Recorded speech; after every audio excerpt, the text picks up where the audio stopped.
11 साल के बच्चे की रस्सी से गला घोंटकर हत्या और मुंह में कपड़ा ठूस 3 दिन तक लाश को बेड के नीचे रखकर रात को उसी बेड पर सोता था हत्यारा आसिफ। जब इस खबर का खुलासा हुआ तो पूरे शहर में सनसनी फैल गई और हर कोई यही कह रहा था कि आखिर कोई ऐसा कैसे कर सकता है। दोस्तों, आज की जो सच्ची घटना मैं आपको सुना रहा हूं, ये सच्ची घटना उत्तर प्रदेश के जिला सुल्तानपुर की है।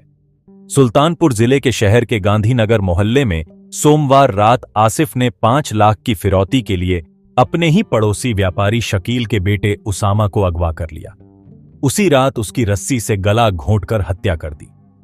लाश अपने ही बेड के नीचे छिपाकर रात को उसी के ऊपर सोता रहा और पुलिस को गुमराह करने के लिए उसामा के परिवार वालों के साथ मिलकर बच्चे की तलाश में जुटा रहा ताकि किसी को शक न हो।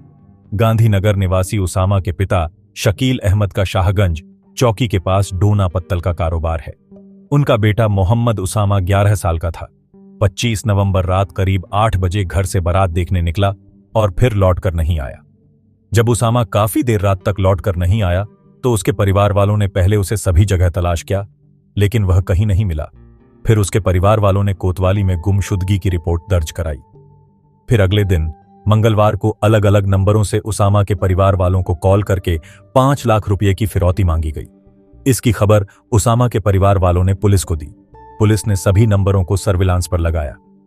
जब जांच शुरू हुई तो मंगलवार को दिन में आसिफ ने भूल की बाईपास के पास एक ई रिक्शा चालक से कॉल करने के लिए मोबाइल मांगा और फिर बाइक से भाग निकला। उसके बाद उसी दिन उसने बाईपास के पास ही धम्मोर के एक दिव्यांग का मोबाइल छीन लिया, जिसका मुकदमा कोतवाली देहात में दर्ज है। एक नंबर की लोकेशन शकील के घर के बगल में मिली।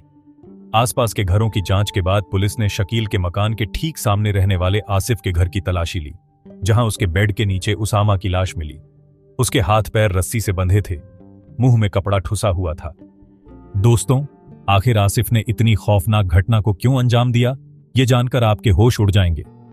जब पुलिस ने पूछताछ की तो आसिफ ने बताया कि वो जुआ और सट्टा खेलता था, जिसकी वजह से उस पर काफी कर्ज हो गया था, जिसे चुकाने के लिए अपहरण की योजना बनाई। उसामा को छोड़ने के लिए 5 लाख रुपए की फिरौती मांगी।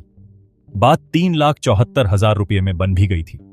हत्यारे आसिफ ने उसामा की हत्या कर उसकी लाश को 36 घंटे तक अपने बेड के नीचे छिपाकर रखा था। जिस रस्सी से उसने उसामा का गला घोंटा था, वो उसामा के गले में कसी मिली थी। बेड के नीचे लाश थी और सोमवार की रात आसिफ उसी बेड पर सोया था। पुलिस की जांच में यह भी सामने आया है कि उसामा की हत्या करने के बाद आसिफ अपने कमरे में ताला लगाकर बारात में चला गया था। रात को करीब 1 बजे आसिफ वापस आया और उसामा की खोजबीन में लगे लोगों से मिला। आसिफ ने लोगों से पूछा कि क्या अभी तक बच्चा नहीं मिला। इसके बाद वह अपने कमरे में चला गया। डोना पत्तल विक्रेता शकील के 2 बच्चे थे। बड़ा बेटा उसामा कक्षा 4 में पढ़ता था। उसका एक छोटा भाई आहिल 2 साल का है। बड़े बेटे की हत्या के गम में डूबी उसकी मां सलमा बार बार यही कह रही थी कि मेरे मासूम बच्चे ने किसी का क्या बिगाड़ा था, क्यों उसने ऐसा कर दिया। आसिफ ने उसामा को छोड़ने के लिए 5 लाख रुपए फिरौती मांगी थी। जब उसामा के घर वालों ने कहा हम इतने रुपये नहीं दे पाएंगे तो आसिफ ने रुपये कम करने की बात कही। बताया जाता है कि आसिफ 3,74,000 रुपये की फिरौती पर मान गया था। हालांकि इस बात की आधिकारिक पुष्टि कोई नहीं कर रहा है। आरोपी आसिफ को पकड़ लिया गया है। उसने रस्सी से उसामा का गला घोंटने की बात स्वीकार कर ली है। आसिफ की पत्नी 2 माह पहले मायके चली गई थी। पुलिस की जांच में यह पता चला कि 25 नवंबर की रात जब आसिफ उसामा को लेकर अपने कमरे में गया तो इस बात की जानकारी उसके पिता, चाचा चाची और चचेरी बहन को हो गई थी। हत्या किए जाने की बात इन्हें पता थी, लेकिन ये चारों लगातार खुद को बेकसूर बता रहे थे। बाद में जब सभी को कोतवाली लाया गया और आसिफ से आमना सामना कराया गया तो सच सामने आ गया। जांच में परिवार के 2 और लोगों की वारदात में शामिल होने की बात फिलहाल सामने नहीं आई है। दोस्तों, ये सच्ची घटना सुनाने का मकसद किसी का दिल दुखाना नहीं है, ना ही आपको डराना या परेशान करना है। हमारा मकसद आपको जागरूक करना है। अपना और अपनों का ख्याल रखें।